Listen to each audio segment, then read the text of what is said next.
Folks, we talked about at the top of the show, again, how they're so focused on DEI, and you have corporations who are following right behind, getting rid of their programs. You're not going to see next month Black History Month ads. You're going to see all these companies they're running. They're literally canceling speeches of people as we speak. They're not even holding their programs because they don't want to run afoul of Robbie Starbuck and Donald Trump. Well, you've had a lot of folk talk on social media about the need to boycott, specifically Target. When Walmart made their decision more than a month ago, people were saying, you know what, Walmart should be boycotted as well. Well, organization called, they go by Strike for All on Twitter. They announced this beginning February 1st, a boycott of Target. It says boycott Target, only buy minority owned. We Are Somebody is a coalition building organization for the working class. They are wearesomebody.org. We're using the hashtag boycott Target. The organizer of the group, Nina Turner, who joins us right now. Nina, so let's talk about this here. The basis of the boycott obviously is targeting, no pun intended, Target for pulling back on DEI. But what's the goal? What's the outcome? What do you want to achieve with this boycott? Really to awaken the sleeping giants, to let corporations such as Target understand that they cannot just play in our faces. Certainly Target has enjoyed the bounty of pretending like they cared about diversity, equity, and inclusion. And as soon as the Trump administration comes in, they abandon the whole thing. I mean, this is really corporations bowing to bigotry. And as you named Walmart, we got McDonald's, we got a whole host of them. So folks, that if they want to boycott all of them, let's have at it. But we must have a target here, and that pun is intended to make sure that we shore up as we continue to boycott across the board these companies that don't show respect. And this is bigger, Roland, than just DEI. As you were talking about in the last segment, we have a president that instead of apologizing and taking in the sensitivities of the families and friends and co-workers who lost folks in that crash, he wants to blame it on DEI, not acting as if he has any common sense whatsoever. That was very unpresidential and very heartless. And the notion that somehow DEI is responsible for what happened during that crash is outrageous. It is code for being anti-Black, for being a bigot. And once you are anti-Black, you really don't care about any other marginalized group. So we have got to push not just against Target, but other corporations that have, again, reaped the bounty of pretending like they care about DEI, but they really do not. I asked in terms of what is the goal of it. I thought about, let me set it up. When I study Operation Breadbasket, which came from Reverend Leon Sullivan, and then Dr. King and SCLC adopted it, they had a 6-point strategy in terms of how they approached these things. I'm familiar. And so these are the 6 points. And so they talked about information gathering, committee evaluation, negotiation, education, economic withdrawal, agreement, covenant, and monitoring. So there's always an end result. So you launch a boycott. What do we want to happen for it to end or to achieve? So what do you want Target to do? So if Target says, hey, Nina, I will meet with your organization and y'all say do this, and we won't do the boycott, or you need to do this, and we're not going to end the boycott till these things happen. What is that? Target needs to restore the program that they started or something very similar to that program to show that they are not going to bow to bigotry. Target is just one example. We Are Somebody, the organization that I am the founder and president of, have been talking about planning for boycotts across the board. This particular one that is laser focused on Target, as we know, organizations that are headquartered, activists that are headquartered in the same state where Target is, they launched, they went in front of the Target headquarters today and made sure that they understood that a boycott must happen. Our purchase power, we have power in our purchase. Right. And we have got to let these corporations know that we are not going to tolerate them bowing down to bigotry. So for Target in particular, they must restore the program that they found to be coveted and or something very similar Which to that program. Which program? The program of having black owned and minority owned companies prominent in their stores. They celebrated that, Roland, as you know, and a lot of these companies started a focus on DEI shortly after the murder of Right. George Floyd. And now you have a president that is threatening, just even on the federal level, threatening Costco as a private corporation to sue them because they're keeping their DEI program intact. We just can't stand for it. And won't be the first boycott. This is the start. So that is that. So that part there, in terms of the program to bring in more black-owned products, that's that.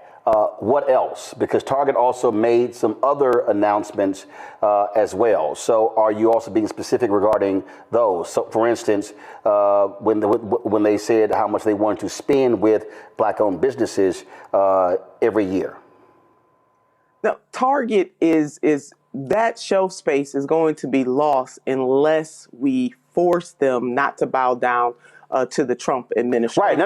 I know. I got the shelf space. But what I'm saying is, Target also announced, when I know for a fact when we were going after them when it came to black-owned media, Target also announced when it came not only with the shelf space that they were going to be spending $2 billion annually with black-owned businesses. That expenditure is not just shelf space. That expenditure is also supply diversity program, advertising with black-owned media, and other things as well. And so in addition to the shelf space, that's one thing, that program. What I'm saying is, what are the other components, what are the other asks that you're making? Because again, when I talk about Operation Breadbasket, when they made it, they also made demands when they did that for companies to also invest money in black banks. Is that one of your asks as well? So so what are your, are there 3, are there 4, are there 5, and what are those asks so the public who you're asking to boycott knows what the ask is and what the demands are?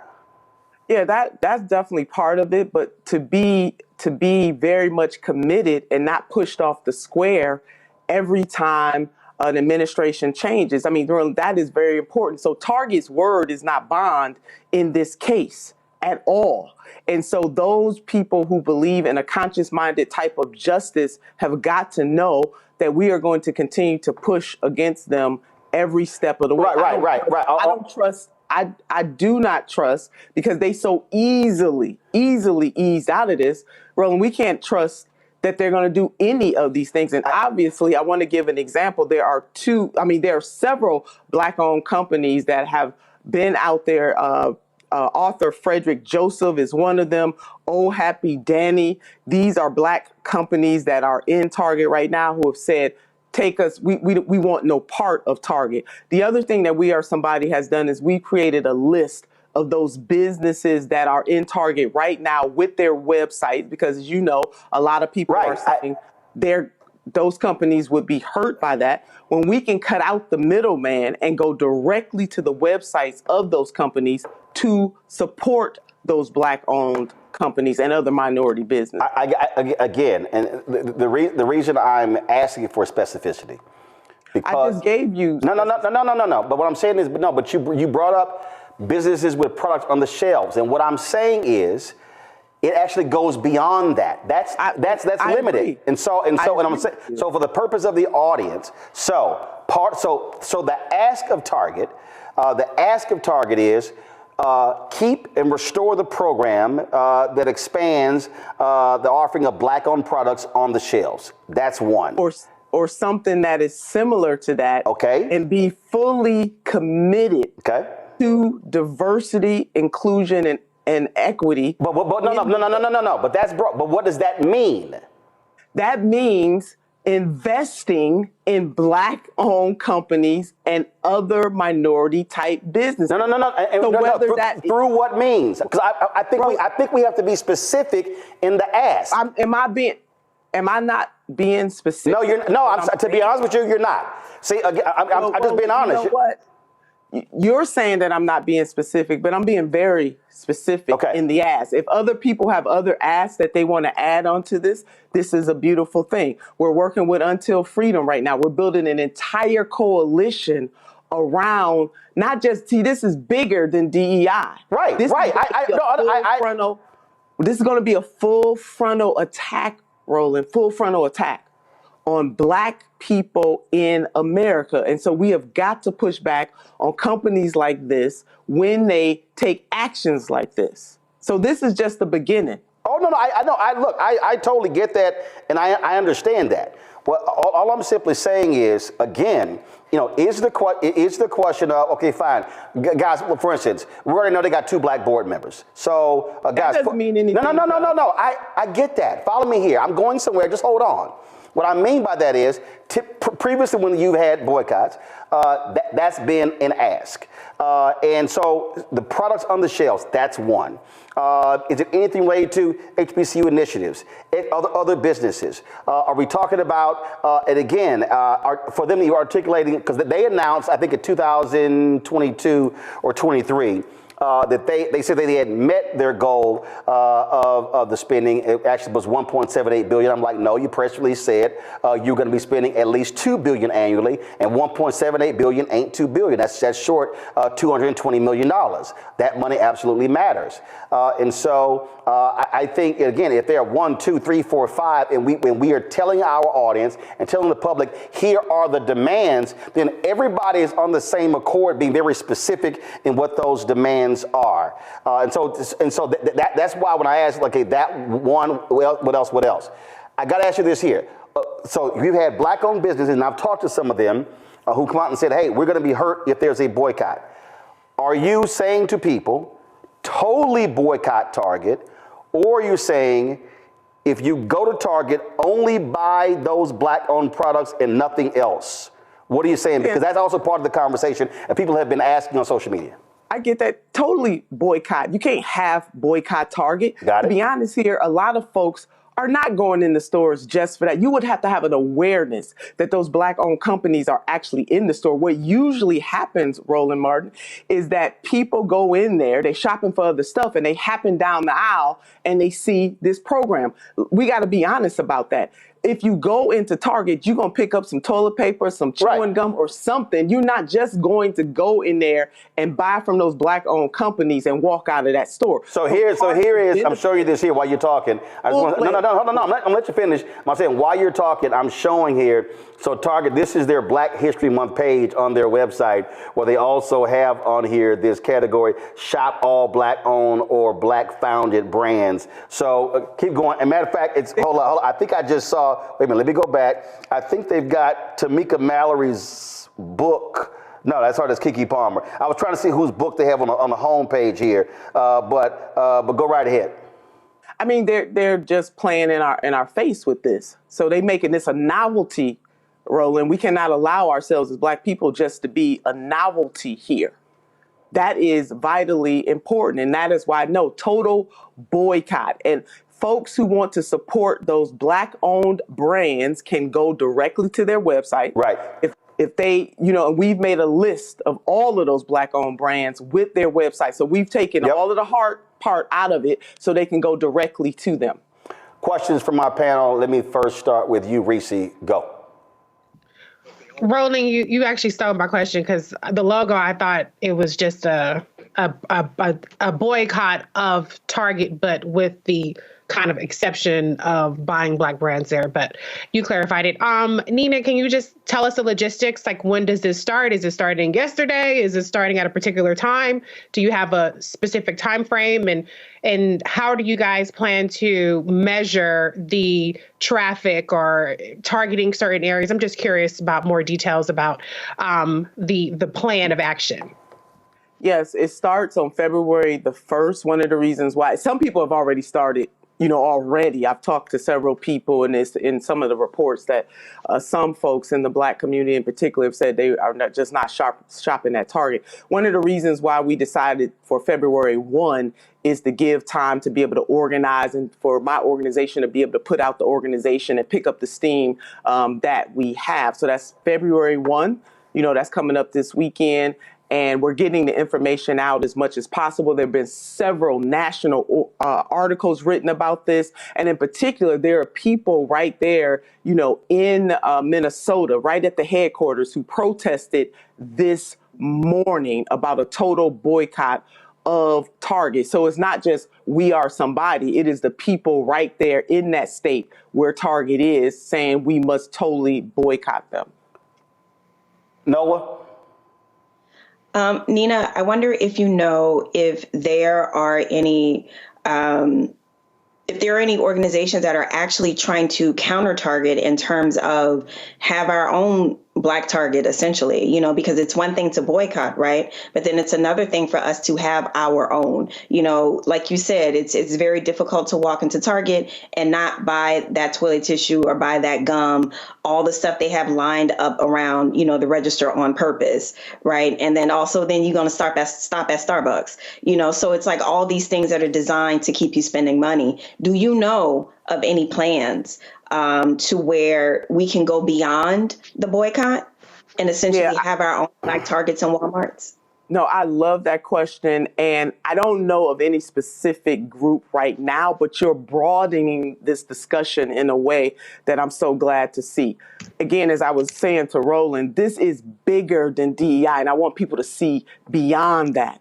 The Black community has got to shore up our institutions so that we're not always under threat. When big corporations like this bow down to bigotry, we have got to have our own. Now, we don't totally have our own right now. We have some here and there, but we could we don't have a type of Target right now, but that doesn't mean that we can't have one. And so I am hoping that this starts a broader movement that not only do we shore up the institutions that we have, that we do then create our own Target, if you will, and other outlets like that, so we don't fall prey or victim to corporations when they decide to do something like this. The Black community has been expendable for too long in the United States of America, and we must mount up and organize in ways that don't leave us as vulnerable. And so I'm calling any individual or organization that has ideas that they can lend to help this effort beyond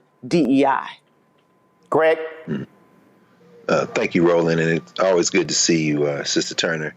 Thank you. I think you what you said there at the end really kind of began to answer my question in terms of coalition building within our communities. Glad to hear you say you're linking with Until Freedom. I know there's a website, blackdoctor.org, which is a pretty extensive list of Black grocery stores around the country and co-ops where some of those products might consider being placed. So I'll leave that aside. You've answered those kind of things. I would perhaps raise another thing. And again, your to-do list is already listed to infinity. So one other thing, perhaps just for you to maybe comment on, and maybe somebody else could pick this up or add. And I know you want more hands in this struggle, and we all need to be there. Any thoughts on, we see these Robbie Starbucks and these clowns like this who, you know, buy some stock and get involved in this. Any thoughts about the possibility of folks maybe trying to become micro investors and show up at the stockholder meetings? I know that's often in the offing, and maybe try to take a page from their playbook in terms of how we approach these corporations. Absolutely. I definitely love that idea. There's some talk all the way around. You know, I don't want to jump on other folks' stuff, but I've been having conversations with people who have been thinking in that way, because the only thing that these corporations understand is the almighty dollar. And so there is power in our purchase, and a boycott is just simply consumers going on strike. And we got to let them know, you can't treat us like this. We going on strike, and we can go elsewhere. And the other beautiful thing is that we have so many more options than generations before us have had to be able to show that type of strength. We are not as limited. And so it's Target today, it'll be other corporations tomorrow, but we got to stay in solidarity for justice. And that really is why We Are Somebody launched this boycott, and are more than willing and able to take in other ideas and other people who are willing to join us in this consciousness and justice pushing fight. Nina, the graphic that y'all have on social media, go to my iPad, it says boycott Target only by minority owned. Are there non-Black groups who are a part of this, who are fighting this? And if they're not, why should this be only by Black owned instead of minority owned? Are there Latinos, Asians, others who are standing with Black folks on this? Yeah, I mean the action that happened today in Minnesota, the LGBTQ plus community stood side by side with the organization Racial Justice Network. I do believe, Roland, as this picks up more steam, that we will have others who will join on to this. The reason why it is important to identify anti-Black racism, because as we know, linked to anti-Black racism is a type of bigotry and racism against other marginalized communities. So this burden should not just fall on Black people, but when we look at deep-seated liberation in the United States of America, it is usually Black folks who are the conscious. Oh, no doubt. So yeah, we need other folks to Right. join. But here's my whole point, and I totally agree with that. But I need other people speaking up and standing up, because unfortunately what has happened is we have carried the water, we have been the sharecroppers, we've actually carried the burden, and other people have benefited financially as a result of us doing it. And so I would hope that other groups, other non-Black people who have been benefiting from this, staying with us and are as vocal on this when it comes to it, because they benefited far too long from our work. Agreed. Absolutely. All right, folks, go show the graphic again. Go to wearesomebody.com, wearesomebody.org. I'm sorry, wearesomebody.org for more information on this boycott. Nina, we appreciate it. Thanks a lot. Thank you. Hello, I'm Isaac Hayes III, founder and CEO of Fanbase. And right now we're accepting investors in our $17 million round to revolutionize the future of social media. Today, for just $399, you can own 60 shares of stock in Fanbase at $6.65 a share. Go to startengine.com/fanbase and invest today.